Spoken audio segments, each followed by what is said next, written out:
Silakan duduk, teman-teman semua. Shalom. Ya, puji nama Tuhan. Mungkin selama ini melihat saya di depan itu biasanya mendampingi teman-teman worshipers yang lain gitu ya kan ya. Tapi hari ini momen yang berbeda, ini momen pertama saya sebenarnya. Tapi ya, biarlah Tuhan yang menuntun, biarlah Tuhan yang berbicara di hati teman-teman masing-masing. Ya, perkenalkan sebelumnya nama saya Edi, saya adalah penilik jemaat kelompok 120 Next. Dan kebetulan saya adalah karyawan IT di salah satu perusahaan pakan ternak, salah satu bisnis besarnya. Ya, jadi nanti kalau teman-teman ketemu sama saya sudah nggak bingung ini siapa namanya, biasanya koko yang ginduk-ginduk yang di depan worshipers itu ya kan ya. Jadi bisa langsung panggil nama saya, jangan sungkan-sungkan. Oke, dan saya juga sudah menikah gitu ya kan ya, dan istri saya juga ikut hadir hari ini gitu ya kan ya. Jadi ya ikut mendampingi saya hari ini di belakang sana ya. Oke, thank you sebelumnya buat tim Praise and Worship. Kita berikan tepuk tangan yuk untuk tim Praise and Worship-nya. Karena apa yang disampaikan melalui pujian tadi sudah cukup mengantarkan apa yang ingin saya sampaikan pada hari ini. Never give up. Ya kan ya. Nah, saya ingin membahas mulai dari ini dulu. Sekarang ini kita sudah tahu ya semua ya, apalagi di masa-masa pandemi, kita ini sudah disajikan dengan berbagai macam teknologi yang begitu canggih. Dan pandemi kemarin dari 2020 sampai 2022, itu cukup bisa memberikan kita itu teknologi yang makin lama makin canggih dan anggapannya semua itu dunia ada di tangan kita. Ya kan ya? Misal mulai dari ngapain? Kalau saya dulu persiapan menikah ya, mulai dari cari souvenir, tinggal lihat Instagram. Terus mau cari apa? Elektronik, saya tinggal buka marketplace, ketemu loh, tinggal beli. Mau pakai pembayaran finance teknologi sekarang kayak GoPay, terus atau OVO, atau mungkin mau menggunakan credit card, semua bisa, gitu ya kan ya. Atau yang paling simple nih biasanya cewek-cewek jajan, gitu ya kan ya. Ngopi-ngopi gitu ya kan ya, atau beli minuman-minuman teh atau boba apapun itu, kita bisa menikmatinya hanya tinggal tap-tap aja di handphone kita. Nggak perlu repot-repot ya kan ya. Semua teknologi itu ada di tangan kita, bahkan ini sudah yang paling mengerikannya, sekarang sudah mulai muncul yang namanya artificial intelligence. Ya, kebetulan saya anak IT ya, dan juga sudah semakin mepet dengan artificial intelligence. Teman-teman pasti sudah pernah mendengar yang namanya ChatGPT. Nah, ChatGPT ini juga sudah memberikan kemudahan yang luar biasa buat kita semua. Bahkan di tempat saya bekerja, ini sedang mulai diperkenalkan dengan ChatGPT. Yang nantinya akan semakin mempermudah pekerjaan kita, ya otomatis orang yang digunakan pun juga semakin tidak banyak. Nah, kita sudah bisa melihat ya, berbagai macam teknologi ini akan memberikan kemudahan.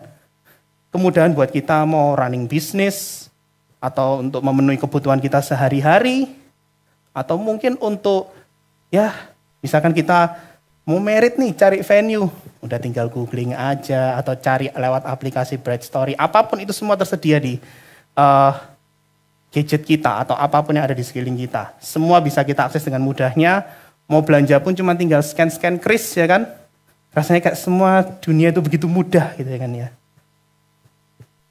Tapi kemudahan ini cukup bisa memberikan jebakan buat kita gitu ya kan ya. Karena kemudahan ini bisa memberikan kita kenyamanan. Bener kan ya? Mau tinggal duduk di kamar, saya masih ingat waktu saya dulu kena COVID, zamannya COVID Delta nih. Pesan makanan tuh tinggal Gojek aja, cari teko listrik tinggal Gojek aja gitu kan ya. Semua tinggal datang gitu kan. Mudah banget semuanya. Nyaman gitu ya kan ya. Terus misalnya kita lagi mager gitu ya kan di kamar. Enak nih makan penyetan, tinggal pesan aja beres ya kan ya.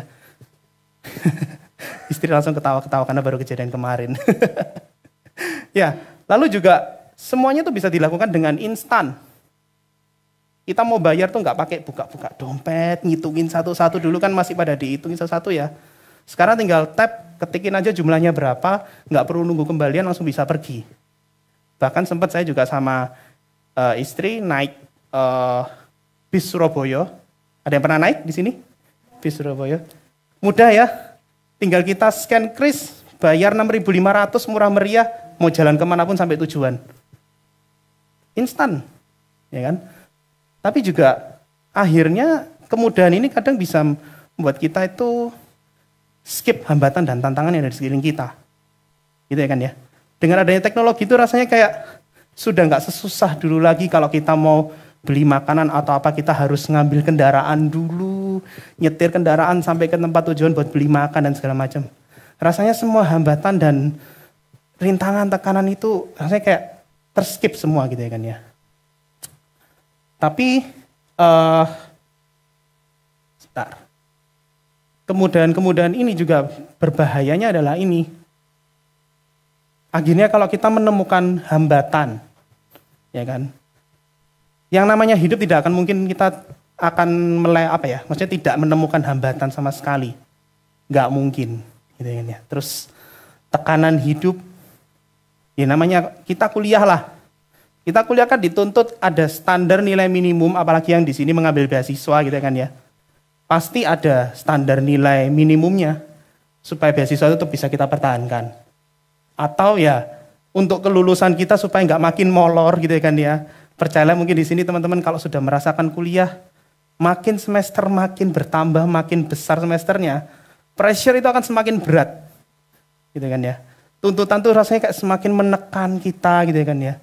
Belum lagi ditambah kenyataan hidup, ya kan. Kenyataan hidup itu sampai ada yang itu kan lagu-lagu yang sempat saya dengerin itu, takut tambah dewasa. Saya dengerin lagu itu kayak kok lagu ini desperate banget gitu ya kan ya. Ya, kita punya berbagai kenyataan hidup yang kita hadapi hari-hari ini. Kesulitan ekonomi, mungkin keluarga kita sedang tidak baik-baik saja, atau kita adalah korban bully, atau kita punya kepahitan dengan seseorang, kita disakiti oleh seseorang, yang dimana semua itu kalau bertumpuk dengan kenyamanan dan kemudahan hidup yang kita hadapi hari-hari ini, sangat berisiko sekali kita menjadi mudah menyerah. Baru menghadapi tekanan sedikit sudah angkat bendera putih, bentuk menyerahnya macam-macam. Gitu kan ya, mulai dari kita menghilang dari peradaban gitu kan ya, tiba-tiba nggak bisa dikontak, nggak bisa dihubungi, di mana aja kita nggak ada yang tahu gitu ya kan ya. Bahkan paling seremnya adalah ada yang sampai mencoba bunuh diri gitu ya kan ya. Udah banyak kali kasus-kasus bunuh diri kita mendengarkan hari-hari ini di kalangan anak-anak muda, itu alasannya macam-macam gitu ya kan ya. Mulai dari yang putus sama pacar, terus tekanan kondisi keluarga, apapun itu gitu loh. Dan itu benar-benar hari-hari ini kita mendengarkan banyak sekali kasus-kasus entah itu bunuh diri atau kasus-kasus kesehatan mental yang sebenarnya ya ini menjadi kasus yang perlu kita seriusi karena banyak sekali ini semakin terjadi di sekeliling kita. Dan apakah kita mau menyerah dengan semua itu?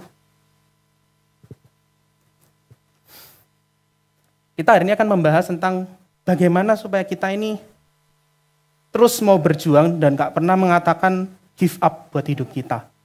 Bagaimana kita benar-benar menang dalam kehidupan kita, menjalani setiap kemenangan demi kemenangan. Bagaimana kita bisa benar-benar memiliki mental sebagai seorang pejuang. Yang pertama, yang harus kita sadari, proses itu butuh waktu. Yang namanya proses. Siapa yang di sini merasa hidupnya sedang dalam proses? Bisa lambaikan tangan? Pasti semua hidupnya sedang berproses ya. Kalau hidupnya teman-teman sedang tidak berproses, itu agak serem gitu ya kan ya. Karena bisa jadi teman-teman di sini sudah tidak hidup gitu ya kan ya. Nah, yang namanya proses itu nggak bisa bukan instan. Proses itu butuh waktu. Dari misalkan contoh lah kita mau masak, kita mau bikin nasi goreng. Nggak mungkin kan tiba-tiba petik jari cetek langsung ada nasi goreng di atas meja makan kita dengan piring yang cantik. Nggak mungkin gitu loh. Harus ada effort, harus ada usaha yang kita kerjakan. Harus ada proses yang harus kita jalani. Mungkin kita kalau memandang tokoh Alkitab, yang paling kuat yang saya sempat baca itu adalah Yusuf. Teman-teman tahu kan ya kisah tentang Yusuf ya? Kalau belum tahu, mari baca kitab Kejadian. Habiskan kitab Kejadian ya. Ini jadi penyemangatnya teman-teman untuk bisa merenungkan firman. Yusuf ini sebelum janji Tuhan itu tergenapi, ada berbagai proses yang harus dilalui terlebih dahulu. Kira-kira teman-teman tahu nggak sih janjinya Tuhan atas Yusuf itu apa di sini?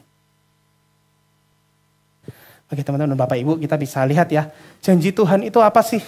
Kita baca di Kejadian pasal yang ke-37, ayat yang ke-6, ke-7, dan ke-9. Kita baca bersama-sama ya. Di ayat yang ke-6, karena katanya kepada mereka, coba dengarkan mimpi yang kumimpikan ini. Tampak kita sedang di ladang mengikat berkas-berkas gandum. Lalu bangkitlah berkasku dan tegak berdiri. Kemudian datanglah berkas-berkas kamu sekalian, mengelilingi dan sujud menyembah kepada berkasku itu. Lalu ia memimpikan pula mimpi yang lain yang diceritakannya kepada saudara-saudaranya. Katanya, aku bermimpi pula, tampak matahari, bulan, dan 11 bintang sujud menyembah aku. Kalau teman-teman baca versi lengkapnya dalam satu pasal ini, Yusuf ini sedang menceritakan mimpinya kepada saudara-saudaranya. Bayangkan dia ini anak yang ya nggak bungsu-bungsu amat sih. Cuman dia memang termasuk salah satu anak yang anggapannya di antara saudara-saudaranya dia termasuk yang salah satu yang paling muda gitu kan ya. Tapi dia dengan berani menceritakan ini kepada saudara-saudaranya. Ya, ini maksudnya kita perlu lihat bahwa janjinya Tuhan itu begitu kuat gitu loh atas Yusuf. Tapi apakah Yusuf setelah bermimpi besoknya langsung mendapatkan mimpi itu di depan matanya? Enggak. Yusuf harus melalui proses. Prosesnya apa? Pertama, karena saudara-saudaranya itu panas hati ya waktu mendengarkan ceritanya Yusuf gitu kan, dia berasa terbakar gitu ya kan ya. Awas-awas hai kan ya, kalau orang Surabaya tak titeni kon gitu kan ya. Akhirnya apa? Yusuf dibuang ke dalam sumur. Dan akhirnya saudara-saudaranya mengatakan kepada Yakub papanya bahwa Yusuf sudah mati. Sudah dibuang dalam sumur, mending cuma disembunyikan doang ya. Sama saudara-saudara dijual menjadi budak. Bayangkan ini anak yang anggapannya paling disayang sama Yakub gitu kan ya. Benar-benar anak yang paling benar-benar diperhatiin lah sama Yakub. Tiba-tiba dia dibuang, dijual jadi budak, harus bekerja sebagai budak di rumah Potifar. Pekerjaannya sebagai budak teman-teman. Sebagai budak itu berarti benar-benar pekerja rendahan. Benar-benar pekerja rendahan yang ya kok kayaknya pada saat dia jadi budak saya mungkin bayangin kalau jadi Yusuf. Kok gini ya, mimpi yang aku dapat tuh apa, tapi kok malah yang tak alami seperti ini. Kok malah kebalikan dari apa yang aku mimpikan. Belum lagi sudah kerja bagus-bagus, kerja maksimal, kerja yang terbaik di rumah Potifar sampai jadi orang kepercayaan. Difitnah sama istrinya Potifar. Ya kan? Anggapannya kayak dituduh melecehkan istrinya Potifar padahal enggak, gitu ya kan ya.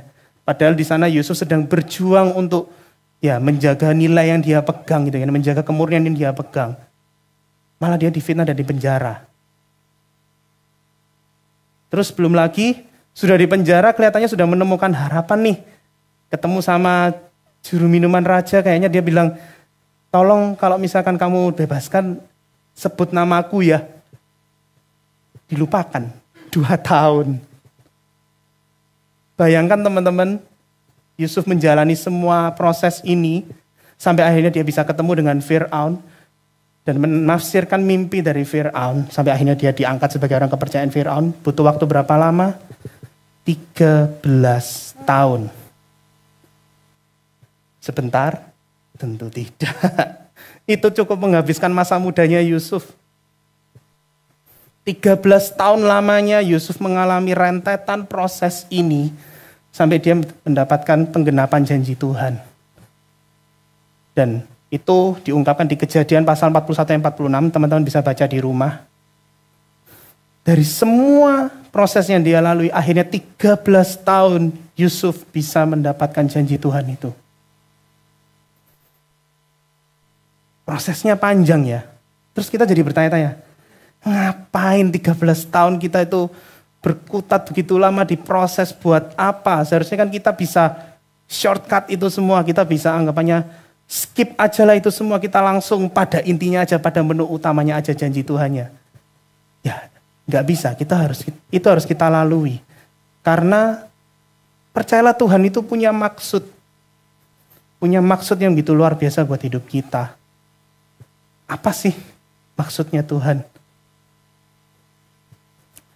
Nah, maksudnya Tuhan adalah supaya kita tuh bisa mengerti. Kuncinya saat kita bisa menikmati prosesnya itu loh. Tuhan itu ingin supaya kita tuh bisa menikmati prosesnya. Menikmati setiap apa yang sedang Tuhan rancangkan di kehidupan kita dalam proses itu. Makanya supaya kita bisa menikmati proses itu. Kuncinya cuma satu. Taat aja. Dan di Matius pasal yang ke-11, ayat yang ke-29 sampai 30 ini benar-benar menggambarkan seperti ini ya, kuk ya. Teman-teman tahu kuk ya? Kuk itu adalah kayak satu batang kayu yang panjang yang digunakan untuk membajak sawah yang biasanya diletakkan di atas punggung dari kerbau. Atau sapi ya, kerbau biasanya. Nah, di sini dikatakan, pikulah kuk yang kupasang dan belajarlah kepadaku. Karena aku lemah lembut dan rendah hati, dan jiwamu akan mendapatkan ketenangan. Sebab kuk yang kupasang itu enak, dan bebanku pun ringan. Maksudnya apa nih? Kalau teman-teman bisa memahami, kuk ini tidak mungkin diletakkan di atas punggungnya satu ekor kerbau saja. Harus diletakkan di atas 2 ekor kerbau. Tapi strateginya, ada kerbau yang memang sudah berpengalaman untuk membajak, sama yang satu lagi adalah kerbau yang baru, istilahnya masih junior nih. Gitu kan ya. Anggapannya masih mahasiswa baru ya. Yang satu mahasiswa yang sudah senior, yang satu mahasiswa baru nih. Nah, kenapa harus dilakukan seperti itu? Supaya yang junior ini itu bisa dituntun oleh yang senior. Nah, berarti kuncinya supaya waktu kita membajak itu bisa lancar, nggak ada hambatan, nggak ada kayak berhenti di tempat, itu gimana? Berarti yang junior harus nurut sama yang senior. Berarti maksudnya Tuhan di sini apa? Taat aja. Ikutin aja arah yang aku tunjukkan kepada kamu. Ikutin aja setiap proses yang ada. Karena kalau kamu mengikuti setiap proses yang ada, jalanmu tuh pasti akan terasa enak kok, ringan kok. Kadang buat kita tuh berat itu apa sih? Ya karena kita masih sesuai maunya kita ya, sesuai egonya kita. Gak bisa Tuhan. Harusnya kan aku kuliah dengan jurusan yang aku pilih itu kan harusnya semua bisa kulalui dengan begitu mudah. Semua harusnya bisa aku pelajari dengan begitu mudah. Padahal meskipun kita sudah memilih, Tuhan sudah sediakan semuanya, tetap harus ada tantangan-tantangan dan proses yang harus kita hadapi. Gak mungkin kan semuanya akan berjalan dengan begitu mudah dan begitu mulusnya terus-menerus. Pasti akan ada hambatan-hambatan, pasti akan ada rintangan-rintangan yang harus kita hadapi di depan kita.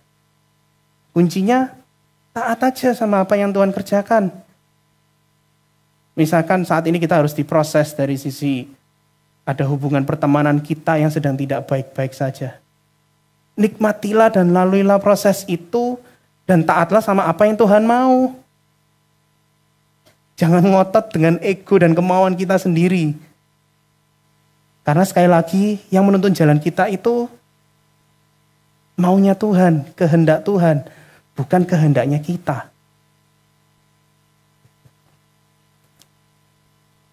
Makanya, kenapa sih Tuhan tuh minta benar-benar taat aja sih sama kita, sama Tuhan itu. Ngapain gitu loh. Harus sampai capek-capek berproses, mengikuti apa yang Tuhan mau dalam proses tersebut. Pertama ya Pak, yang pasti untuk mengikis kedagingan kita. Matikan ego kita. Setiap dari kita di sini kan sudah lahir baru ya. Sudah terima Yesus sebagai Tuhan dan Juru Selamat. Berarti hidup kita punya siapa?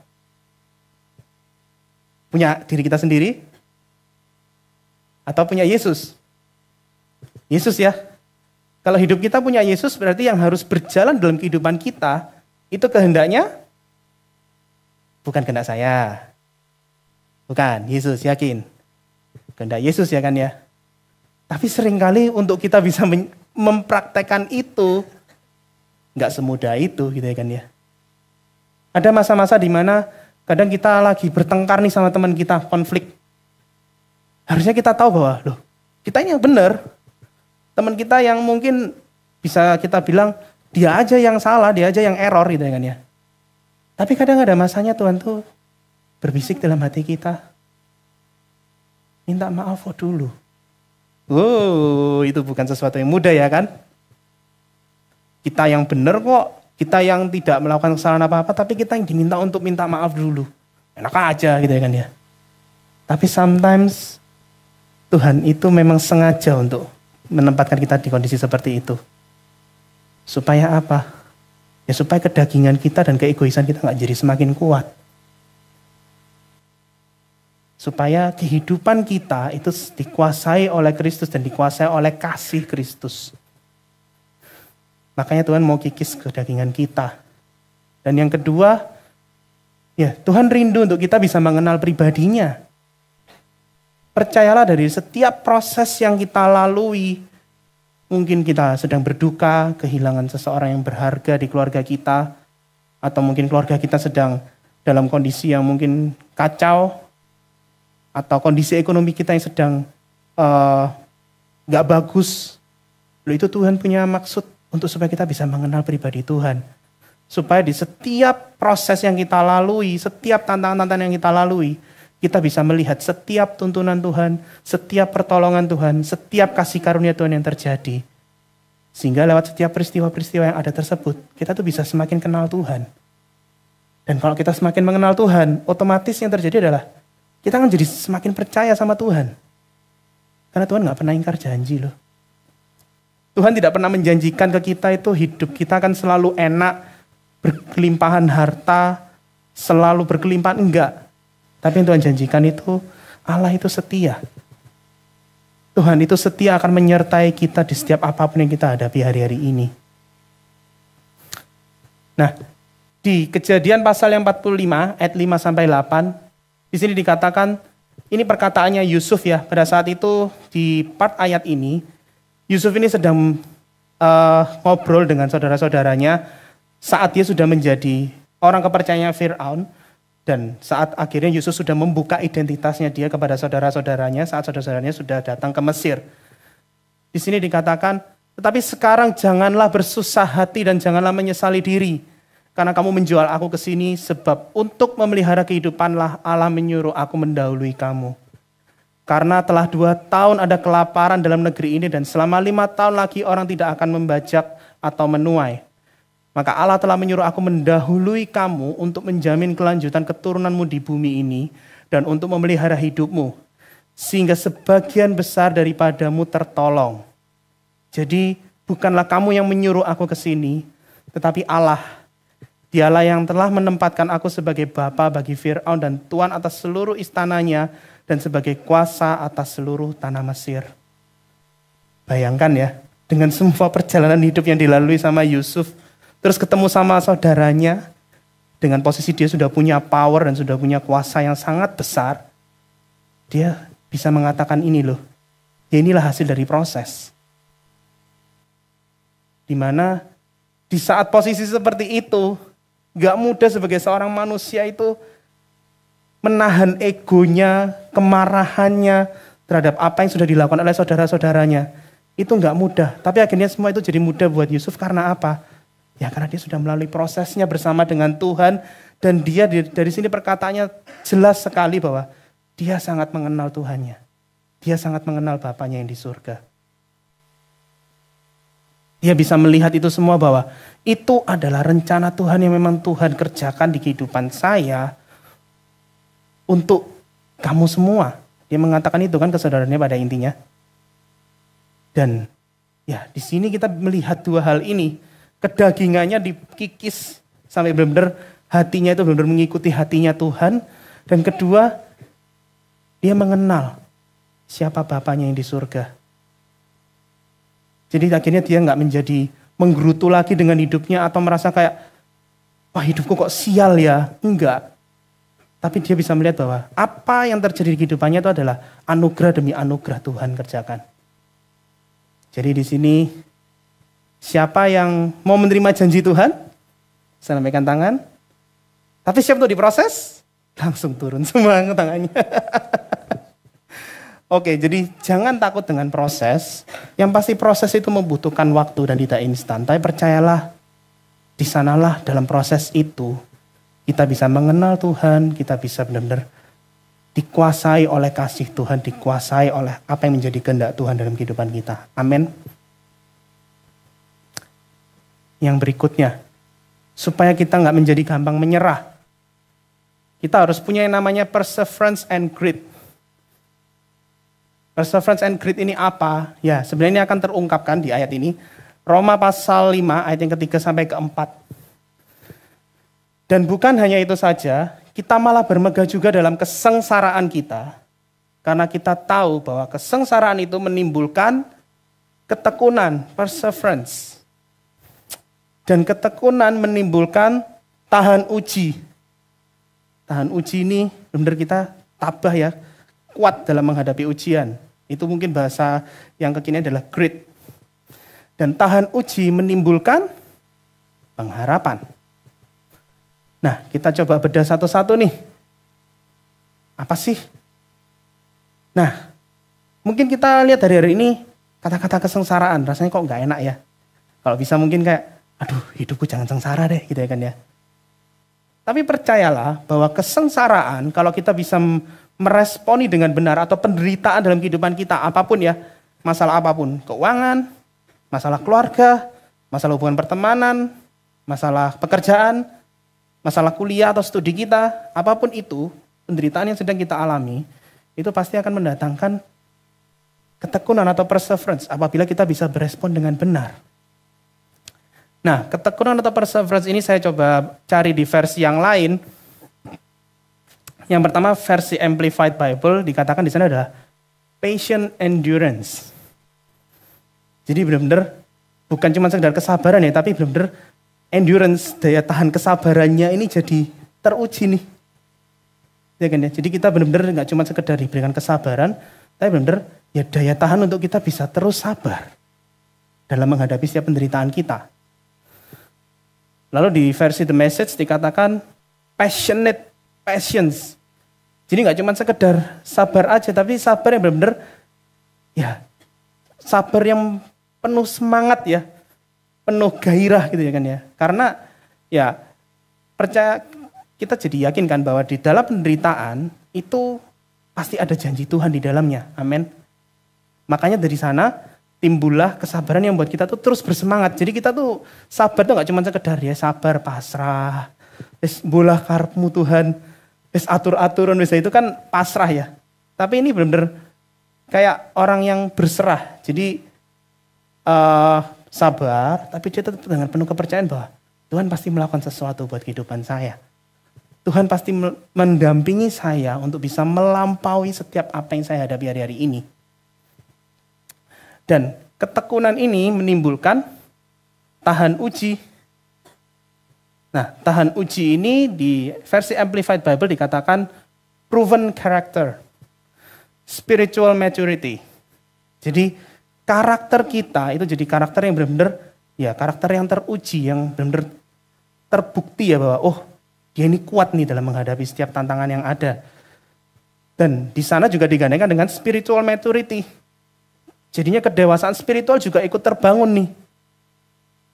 Jadi ketekunan itu, jangan meremehkan ketekunan ya teman-teman ya. Karena ketekunan itu juga otomatis pasti akan bisa membangun spiritual maturity kita. Jadi jangan jadi males. Karena percayalah, kemalasan itu adalah titik awal kita akan mengalami kemunduran secara spiritual. Amin. Dan di versi The Message dikatakan di sini dengan kiasan forge the tempered steel of virtue. Maksudnya apa nih? Bahasanya agak bias ya.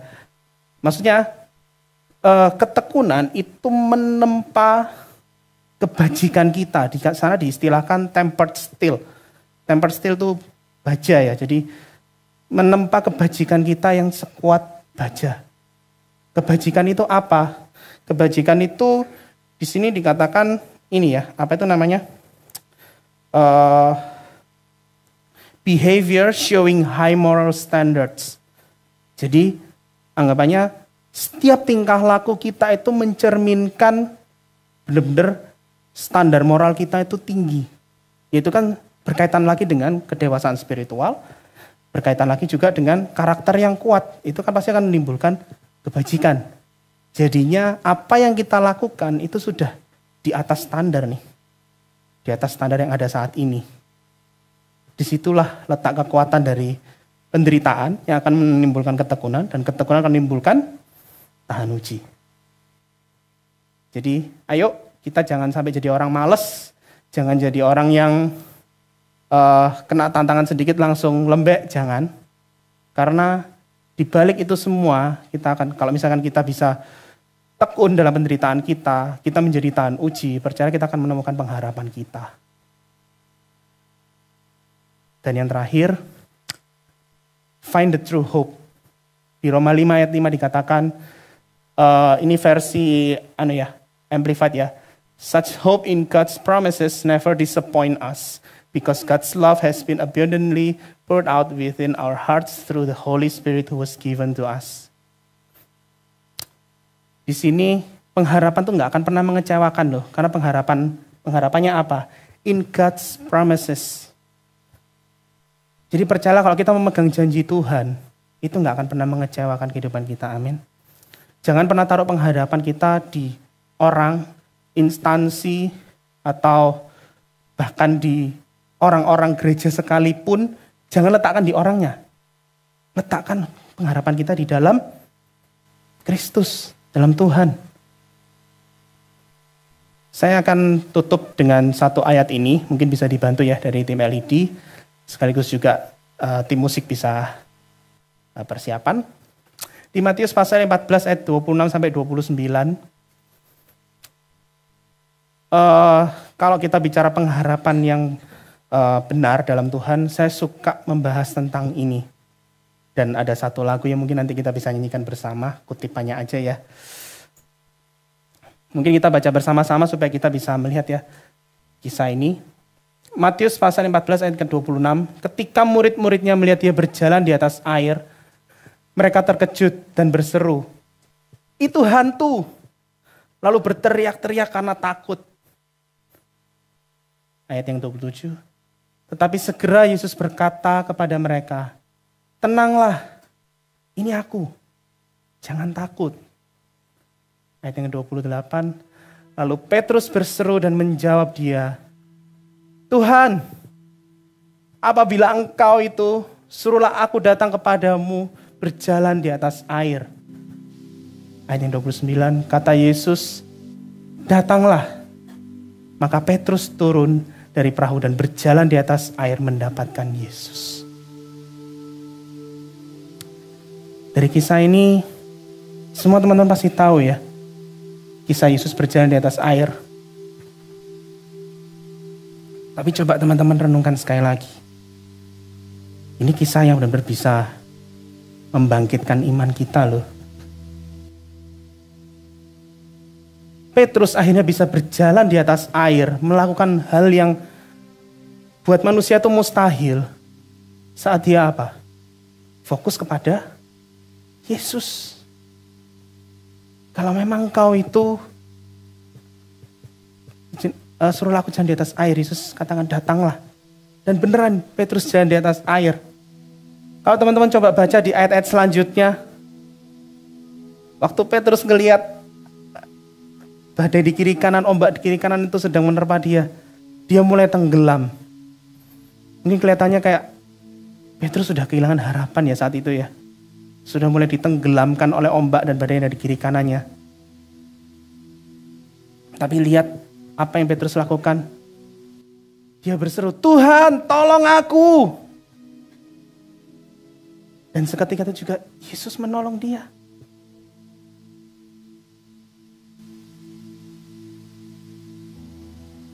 Sadar gak sih bahwa kadang dalam setiap apapun yang kita hadapi hari-hari ini, dalam setiap kehilangan demi kehilangan yang kita alami, kepahitan demi kepahitan yang kita alami, mungkin kerasanya kayak kita berjalan sendirian di tengah-tengah badai di sekeliling kita yang kadang itu kita melihat, Tuhan ini gak mungkin aku bisa menjalani semua ini. Yang Tuhan minta cuma satu, berharap sama Yesus. Serukan namanya, Yesus tolong aku. Simple itu. Biarkan Tuhan bekerja dalam kehidupan kita. Mungkin saat kita sudah mulai kehilangan harapan, saat kita sudah mungkin kayak gak menemukan jalan keluar, sekeliling kita cuma badai dan ombak. Serukan, Yesus tolong aku. Dan percayalah teman-teman akan melihat tangannya yang begitu luar biasa akan mengangkat teman-teman. Membantu teman-teman melewati setiap apapun yang teman-teman lalui hari-hari ini. Setiap Bapak Ibu yang ada di tempat ini. Tuhan kita adalah Tuhan yang luar biasa. Jangan pernah remehkan apa yang Tuhan bisa lakukan dalam kehidupan kita. Maka dari itu jangan pernah kehilangan pengharapan dalam Tuhan.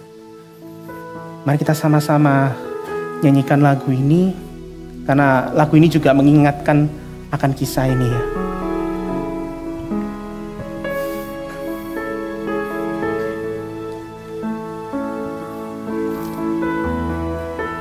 Mari sama-sama kita nyanyikan.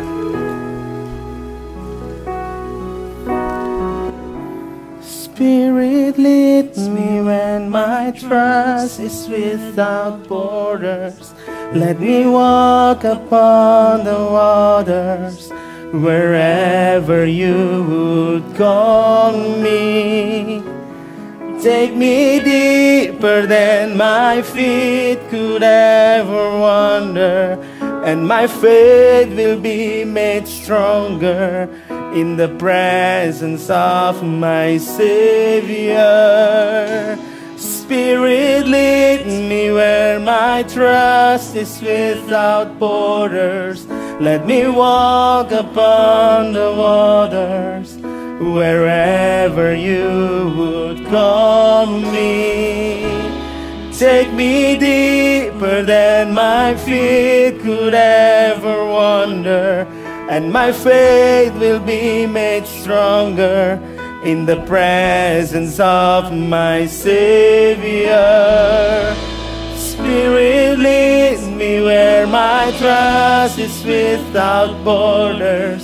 Let me walk upon the waters wherever you would call me. Take me deeper than my feet could ever wander, and my faith will be made stronger in the presence of my Savior.